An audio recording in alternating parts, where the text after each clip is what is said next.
Salut tout le monde. Alors petite vidéo pour transformer ce vivarium tout pourri en paludarium tout pourri. Je vous conseille quand même de suivre les trucs de base que je vais dire, mais c'est juste pour vous inspirer quoi. Ce sera pas un truc de ouf, vous allez voir. C'est vraiment un truc tout simple. C'est juste parce que je voulais tester à faire un nouveau paludarium en version tout petit et un bac de décantation. Alors je l'ai déjà commencé à tout enlever, les racines, certains trucs. J'ai gardé la grosse racine principale, mais voilà. Donc il n'y aura pas de avant-après. Donc là j'ai déjà tout enlevé, tout le substrat. C'est dommage qu'on verra pas l'avant-après parce que c'est quand même le après quand même plus joli, malgré qu'il n'y ait pas ma belle racine, mais c'est pas grave. Donc là, on se retrouve seulement avec le fond de décantation, le fond de drainage pardon, de pouzzolane. C'est que de la pouzzolane. Et des billes d'argile, un petit peu. Donc je vais tout décaler vers la gauche et je vais vous montrer mon petit coin bassin. Donc là, grâce à du polystyrène, je vais vous délimiter le bassin, on va dire ça, ouais, le bassin que je vais mettre. Donc de base il était censé être grand. Donc là, place à la décantation, parce que c'est aussi un projet que je voulais faire, parce que j'ai toujours voulu faire une décantation. Donc là je vous montre vite fait avec des plaques de plexiglas que j'ai réussi à couper et un cadre photo que j'ai trouvé de je ne sais où. Donc voilà, je vous montre un peu le circuit de l'eau, comment ça va faire jusqu'à la pompe. Donc normalement tout va être collé bientôt. Voilà, donc là ce sera le circuit de l'eau. Si vous savez pas ce que c'est un bac de décantation, c'est en gros un filtre, vous allez voir. Vous allez comprendre. Alors là nous avons décalé tout le drainage vers la gauche et je vais placer vite fait la décante pour voir si tout fonctionne, tout s'emboîte. Alors en fait comme le bac est siliconé en bas, et ben, j'ai un petit jeu, donc j'espère qu'avec le silicone que je mettrai ça va fonctionner. Donc là tout est siliconé, la décantation comme le polystyrène, et comme vous pouvez voir en fait le polystyrène je voulais mettre collé, je me suis aperçu que je voulais comme je voulais faire un grand bac, je l'ai un petit peu décalé et j'aurais dû beaucoup plus le décaler parce que tada, la mousse expansive ça prend vraiment beaucoup de place et ouais, je voulais quand même un plus grand bassin quoi. Surtout que vous allez voir que j'ai la grande partie terrestre à gauche, je l'ai un petit peu délaissé. Voilà, donc comme il restait de la mousse expansive, j'ai pu mettre des écorces sur le fond. Voilà. Voilà, en fait j'ai tout simplement mis de la mousse expansive sur les écorces, puis ensuite j'ai appuyé. Donc là il me reste plus qu'à mettre du silicone et mettre la tourbe par dessus. Juste avant j'ai mis le drap, enfin c'est pas un drap, c'est un tissu, j'aime pas trop ce que c'est, mais ça laisse passer l'eau, c'est pour éviter que la tourbe soit, enfin la substrat soit avec le drainage. Donc, déception, j'ai plus de silicone. Donc quand je me suis arrêté là, j'ai plus de silicone et je suis parti chercher un nouveau silicone. Tadam! Alors là je détale vite fait le silicone avec un papier alimentaire, enfin du plastique et un élastique pour mes doigts. Et donc voilà, tout est étalé. Je vous montre vite fait comment je procède. Bon là j'ai qu'une main et je suis dans une position vraiment ridicule. Donc j'arrive pas vraiment à le faire correctement. Donc vous mettez votre tourbe et vous appuyez. Bon non, il faut vraiment plus appuyer parce qu'il faut vraiment que le silicone soit vraiment incrusté dans le substrat. Donc à la fin ça donne ça. Là tout est encore humide et tout. La tourbe n'est pas encore accrochée au silicone, donc faites gaffe. Et vous allez voir, tout va tomber petit à petit quand ça sera sec. Donc voyons ça. Donc là voilà, j'ai mis du charbon tout au fond du sol. Beaucoup de charbon. Et je vais tout remplir de substrat. Pour revitaliser un petit peu le substrat, je remets de la sphène. Voilà. Donc ouais voilà, je remets de la sphène. J'en ai mis un peu plus en fait, mais c'était juste pour vous montrer vite fait. Donc mélangez bien, faites pas comme là, je fais vite fait, mais mélangez bien. Donc voilà ce que donne le résultat pour le moment.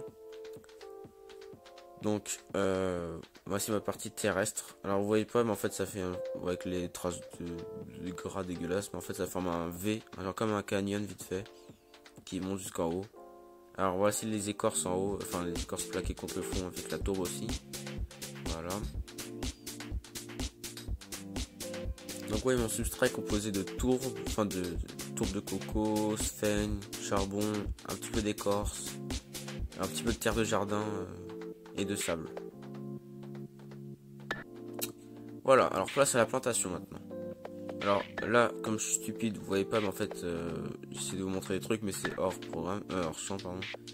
Alors lui, il a une petite pousse et une grande pousse, enfin une grande extension. Voilà, vous voyez à gauche, il y a une petite pousse qui pose, je me suis aperçu quand je l'ai enlevé de l'ancien Vivarium.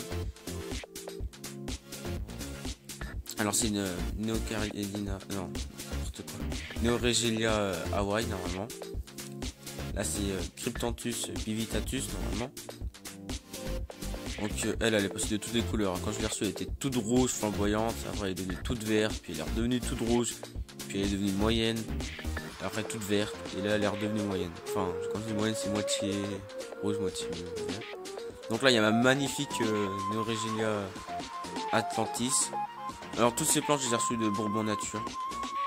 Enfin, j'ai commandé, pardon. Donc, cette Neoregelia Atlantis, elle a combien? Elle a 3 petites extensions qui ont poussé. Donc ça fait une grosse botte. J'aurais pu les séparer, mais franchement j'adore, ça fait vraiment une grosse botte, j'adore. Donc j'ai tout laissé. Donc je sais pas si je la mets au fond ou au milieu, parce qu'il y a un potos. Et le potos ça prend énormément de place, surtout parce que c'est un petit volume, c'est combien? C'est un 55 litres, ok. Sachant que j'ai enlevé la partie, un peu de partie avec le bac pour le côté haut. Donc voici mon potos. Il prend de la place. Donc en fait j'ai décidé en fait de le rouler. Parce qu'au début vous voyez vers la gauche il y a beaucoup de feuilles réunies parce que j'ai essayé de le faire tourner sur lui-même. Pour le faire un petit effet buisson. Donc là en fait il y avait un caillou qui était bloqué dans la Neoregelia au cœur. Donc je l'ai enlevé avec une pince. Donc voilà.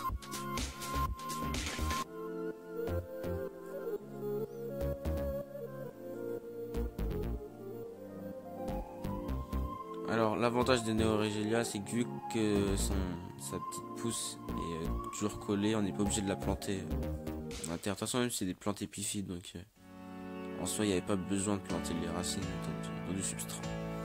Donc voilà, tout planté. J'adore ce côté là avec la plante qui dépasse. La Cryptanthus, j'espère qu'elle va devenir toute rouge comme avant. L'Atlantis elle bouge pas. J'espère que par contre celle-ci va devenir plus rouge encore. La Hawaii elle a quand même perdu ses couleurs.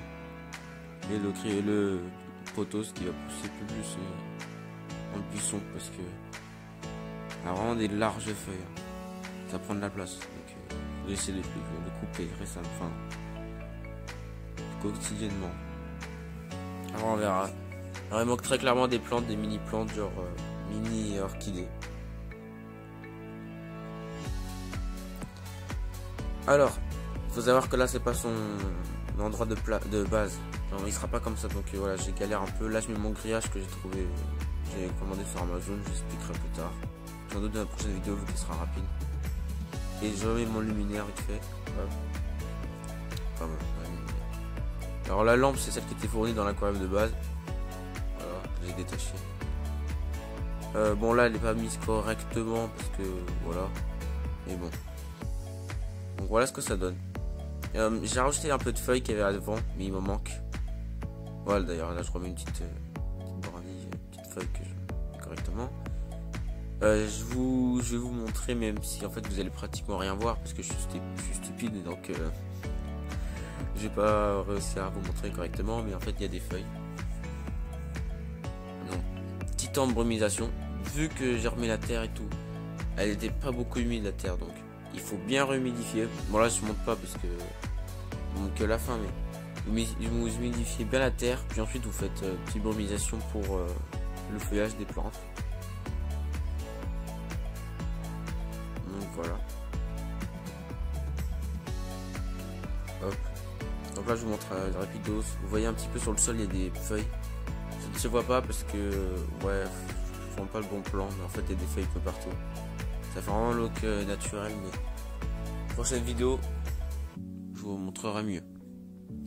Donc ouais, la prochaine vidéo ça sera pour le partie bassin. Donc voilà, alors j'aime bien ce rendu du fond quand même. avec cette plante qui dépasse. À voir ce que ça viendra dans l'avenir. Je voudrais bien mettre des mousses, mais le problème c'est que il est pas assez humide. Mais bon, on verra, je rajouterai sans doute des plantes, etc. La vidéo elle s'arrête ici, mais la prochaine arrive avec le côté bassin et donc la finalisation du paludarium. Donc restez attentifs, merci d'avoir regardé, prenez bien soin de vous, tout tralala, blablabla. Ciao.